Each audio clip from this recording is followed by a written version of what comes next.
بہت ساری چیزیں. تو دنیا میں ہر چیز کا کوئی نہ کوئی مقصد ہوتا ہے. یہ کیسے ممکن ہے کہ انسان آیا اور اس کا کوئی مقصد ہے ہی نہیں, بس مزے اڑاؤ, فحش فلمیں دیکھو, ڈرامے دیکھو, اور خواتین تو سارا دن ٹک ٹاک پہ وہ بیوٹی کی ٹپس دیکھتی رہتی ہیں, بیوٹی پارلر اور بیوٹی کی ٹپس, اور یہ کریم اور وہ لوشن, یہ سب منجن ہے, ذہن میں رکھو. اب یہ میرا ٹاپک نہیں ہے لیکن بتا دوں, یہ جتنے کمپنیوں کے لوشن بیوٹی کے لیے آ رہے ہیں, یہ سب بیوٹی کا بیڑا غرق کر رہے ہیں, سب بیوٹی کا بیڑا غرق کر رہے ہیں. تو جو اللہ تعالیٰ نے نیچرل رکھا ہے نا, نیچرلی رہنے دینا چاہیے اس کو. کینسر ہو رہی ہیں عورتوں کو یہ کریمیں لگا لگا کے, اسکن کینسر. کتنا ہی ایڈورٹائزمنٹ کے ذریعے کسی چیز کو پروموٹ کیا جائے, کبھی بھی اس کے جھانسے میں مت آؤ. ڈاکٹر بھی ریکمینڈ کر رہا ہو پھر بھی مت لو, ڈاکٹروں کی تحقیق بھی بدلتی ہے. تو ہمیشہ سے جو بیوٹی کی ٹپس ہمیشہ سے استعمال ہوتی آ رہی ہیں, آج بھی کیا ہیں وہی ہیں. اب یہ ٹاپک نہیں ہے لیکن اب چل گیا 2 منٹ میں سمیٹ کے, ہم نے آگے پھر چلنا ہے نا. بیوٹی کے لیے خواتین کو بہت شوق ہوتا ہے نا, 2 کام کر لیا کرو بھائی. ایک, اندر سے صحت اچھی رکھو, پراٹھے مراٹھے مت کھاؤ. گندم میں آج کل کارب بہت زیادہ ہے, کاربوہائیڈریٹ بہت زیادہ ہے, چاول ہے, گندم ہے, یہ چیزیں چھوڑنی پڑیں گی. اب یہ چھوڑنے کے لیے تیار ہے نہیں, نہ مرد تیار ہے نہ عورتیں تیار ہیں. برگر, پیزے, لڈو, جلیبی, اور اللہ کی پناہ جب میرے سامنے کوئی رس ملائی لا کے رکھتا ہے نا جس میں وہ نہیں پڑا ہوا ہوتا, اور وہ ربڑی, مجھے نہیں یاد پڑتا میں نے 10 سال میں کبھی ربڑی کھائی ہو. اگر بہت کوئی اصرار کریں گے نا, یوں کر کے چکھ لوں گا. ٹاپک نہیں ہے, اب یہ لوگ پھر پریشان ہونا شروع ہو جاتے ہیں. ربڑی سے ربڑ بن جاتا ہے آدمی, عورت بھی مرد بھی ہے. تو اندر سے بیوٹی ہوتی ہے, اس میں کیا ہے بھائی, خوراک اپنی کیا کرو, صحیح کرو, میٹھا کم کرو. اور اوپر کی جو بیوٹی ہے اس کا تعلق نہانے دھونے سے ہے. نہا لو بھائی, ختم. بہت زیادہ ہو گیا تو بھائی وہ اللہ بھلا کرے آپ کا, ڈیٹول سے نہا لو, تیزاب سے نہا لو, بالکل فریش ہو جاؤ گے. ٹھیک ہے نا. ایلو ویرا ہے نا, ایلو ویرا کی جیل خرید لیں گی خواتین مہنگی. ابے گھر میں ایک گملہ لا کے ایلو ویرا لگا لو, ڈائریکٹ اسی کو چہرے پہ مسل لیا کرو.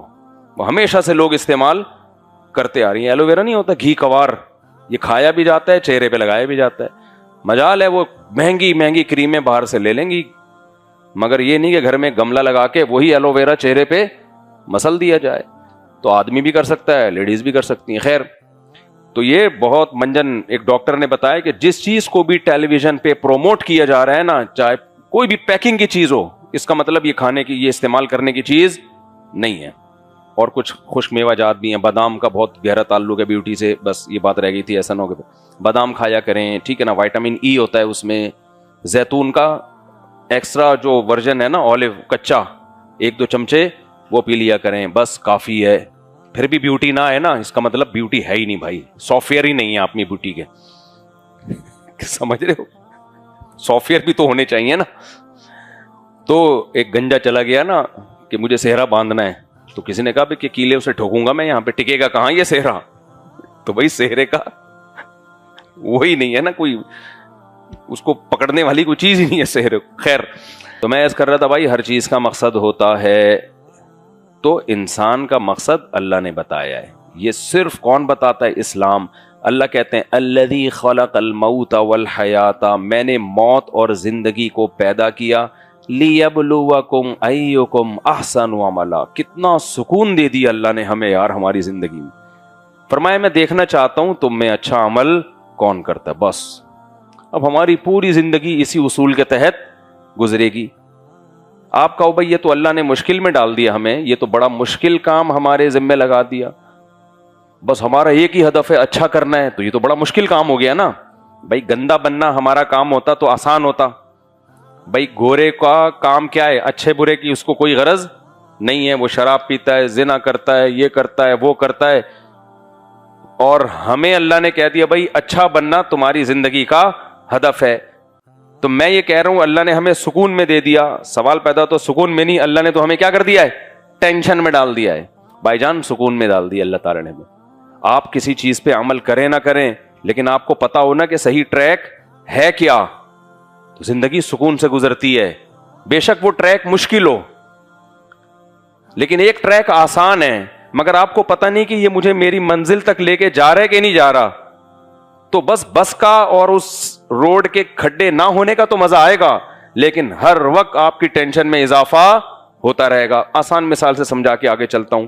آپ کو پتا ہے میں نے پشاور جانا ہے, ٹھیک ہے نا, بس میں آپ بیٹھ گئے, نیچے کھڈے ہیں, بس میں بھی پھٹے ہیں, وہ بس بھی اوپر نیچے ہو رہی ہے, صحیح طرح سے چل نہیں رہا, آپ بھی بار بار اتر کے کبھی واش روم جا رہے ہو, کبھی چائے پی رہے ہو, تو آپ کو یہ احساس تو ہوگا نا کہ یار میری منزل جو ہے میں اس کو فوکس نہیں کر رہا. پھر آپ توبہ استغفار کرو گے, پھر منزل کو فوکس کرو گے, پھر آپ کا دل چاہے گا بے چھوڑو بس سے اترو یار, ادھر ادھر گھومو, چائے پیو, کافی پیو, منزل کو فوکس نہیں کر رہے. پھر تھوڑی دیر میں احساس ہوگا بھائی میں تو منزل کو فوکس نہیں کر رہا, بے بھائی گاڑی میں بیٹھ, منزل وہ ہے. یہ کم ڈپریشن ہے کہ سفر میں کھڈے بھی آ رہے ہیں یا سفر کو فوکس نہیں کر رہے, یہ کم ڈپریشن ہے کیونکہ پتا ہے کہ میری منزل وہاں ہے. لیکن آپ اے سی پارلر میں بیٹھے ہوئے ہو اور ٹرین بھی جاپان کی ہے, آپ کو پتہ ہی نہیں کہ یہ مجھے لے کے جا کہاں رہی ہے, میں اتروں گا کہاں, ایسے جنگل میں اتارے گی کہ وہاں سے پتہ نہیں واپسی کا آپشن بھی ہوگا کہ نہیں ہوگا. تو ہر لمحہ آپ کی ٹینشن بڑھتی چلی جائے کیونکہ آپ کو پتہ ہی نہیں ہے کہ میں نے توبہ کرنی کس سے ہے, میں غلط کیا کر رہا ہوں کہ اس کو چھوڑنے کی کوشش کروں.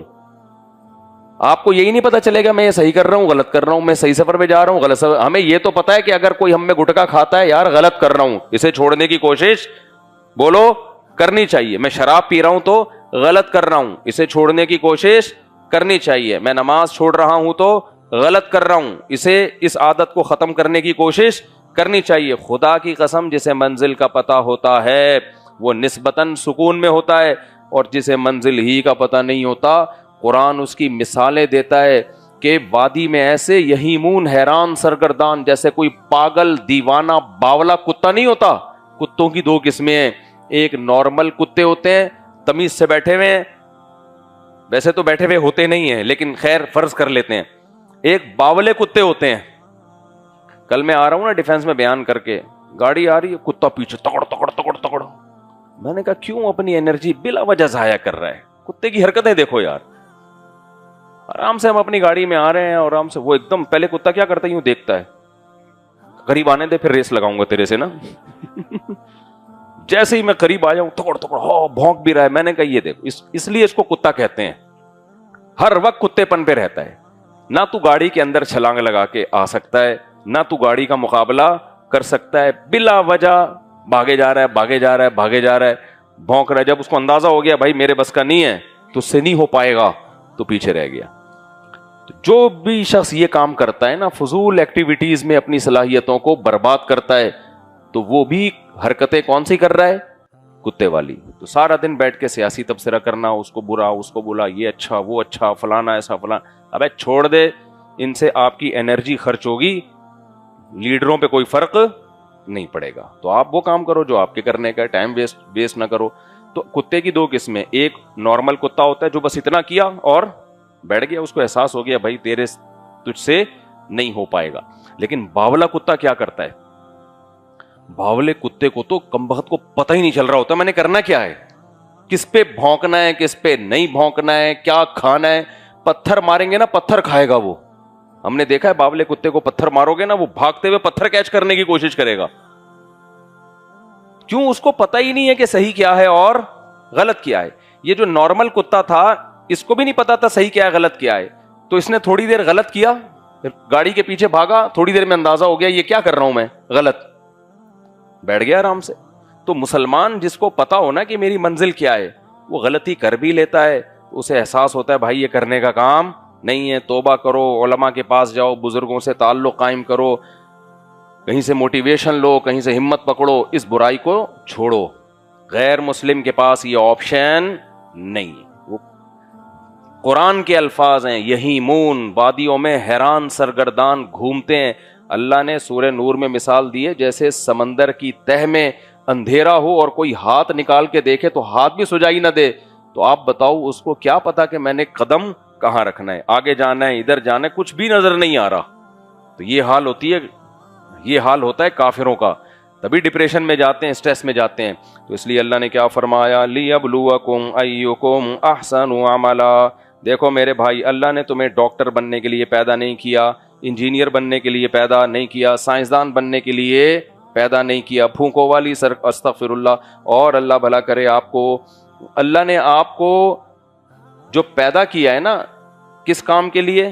اللہ دیکھتا ہے کہ میری نظر میں اچھا کون بنتا ہے. تو اگر آپ ڈاکٹر بن رہے ہیں اللہ کی نظر میں اچھا بننے کے لیے, کیوں؟ اللہ کہتا ہے جس نے ایک انسان کی جان بچائی اس نے انسانیت کی. تو آپ ڈاکٹر اس نیت سے بن رہے ہیں کہ اللہ کو انسانیت کی خدمت پسند ہے, تو میں انسانیت کی خدمت کروں گا. کس کے لیے؟ اللہ کے لیے. پھر یہ ڈاکٹر بننا اچھا عمل ہوگا. ادروائز ایک پیشہ ہے بھائی, ٹھیک ہے, نوٹ چھاپو آپ. تو اگر آپ انجینئر بن رہے ہو اس نیت سے بھائی کہ میں قوم کی کیا کروں گا, جگہ جگہ انسان کو انجینئرز کی ضرورت پڑتی ہے, میں قوم کی خدمت کروں گا, میں چینل کھول کے استغفر اللہ, میں قوم کی کیا کروں گا بھائی, خدمت کروں گا. تو آپ اس نیت سے بن کے قوم کی خدمت کر رہے ہو, تو یہ انجینئر بننا بھی آپ کے لیے کیا بن جائے گا. جو مسلمان قوموں نے پوری دنیا کو فتح کیا ہے تو ان کے پاس انجینئرز ہی تو تھے جو ان کو مختلف مشینیں بنا کے دیتے تھے, ساؤنڈ سسٹم بنا کے دیتے تھے. آپ کو پتہ ہے کہ پہلے زمانے میں جب ہزاروں کا مجمع ہوتا تھا تو کیسے خطاب ہوتا تھا؟ تو ساؤنڈ سسٹم اس دور میں بھی تھے جو وہاں کے مسلمان انجینئرز نے, مہندس کہا جاتا ہے عربی میں انجینئر کو.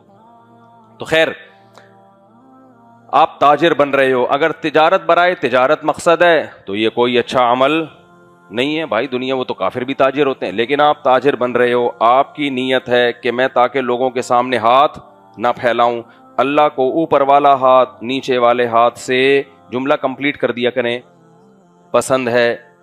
مانگوں گا صرف اللہ سے, اللہ کے سوا ریکارڈ نہیں کرو, اللہ کے سوا کسی سے بھی نہیں مانگوں گا. تو اگر یہ نیت ہے, رشتہ داروں پہ خرچ کروں گا, سمجھتے ہو کہ نہیں سمجھتے؟ یہ نیت ہے, صدقہ خیرات کیا کروں گا, یہ نیت ہے, تو بھائی یہ تجارت تو بہت بڑی فضیلت ہے. سورہ مزمل ہم نے پڑھی, اس میں بھی اللہ نے تجارت کا تذکرہ کیا. تہجد اور تجارت کا ساتھ ساتھ تذکرہ کیا اللہ تعالیٰ نے. تہجد اور تجارت کا, یعنی اس سے تو لگ رہا ہے تہجد اور تجارت میں اللہ کے ہاں کوئی فرق ہے ہی نہیں, ٹھیک ہے نا. یعنی اللہ نے سورہ مزمل میں فرمایا کہ بھائی تم کچھ رات میں آرام کر لیا کرو. کیوں؟ صبح تم نے تجارت بھی کرنی ہوتی ہے اور جہاد بھی کرنا ہوتا ہے, تو تہجد ساری رات نہیں پڑھو. تو جہاد بھی کرنا ہے, تجارت بھی. وجہ اس کی ہے کہ تجارت کے بغیر جہاد ہوتا نہیں ہے. آج ہم کیوں کمزور ہو گئے ہیں؟ اکنامکلی ہم کمزور ہیں. تو جب انسان اکنامکلی کمزور ہوتا ہے, عسکری میدان میں بھی کمزور ہونے کا خطرہ ہوتا ہے. تو اس لیے کام چھوڑنا کوئی نہیں ہے بھائی, کام حلال سارے کرنے ہیں. نیت کیا ہونی چاہیے؟ اللہ کی رضا. تو پھر آپ اللہ کی نظر میں اچھا عمل کرنے والے کہلاؤ گے. تو اللہ نے پیدا اسی لیے کیا ہے. پھر اللہ نے اس کائنات کی وسعتوں کو بیان کیا, اپنی قدرت کو بیان کیا سورہ ملک میں. دیکھو, اس نظر اٹھا کے دیکھو, اس کائنات میں تمہیں کوئی فالٹ نظر نہیں آئے, کوئی فالٹ نہیں ہے. ہر چیز میں ایک بہترین ایڈجسٹمنٹ ہے, مینجمنٹ ہے. تو یہ بھائی مینیجر کے بغیر نہیں ہو سکتا سب کچھ, یہ خود بخود نہیں ہو سکتا.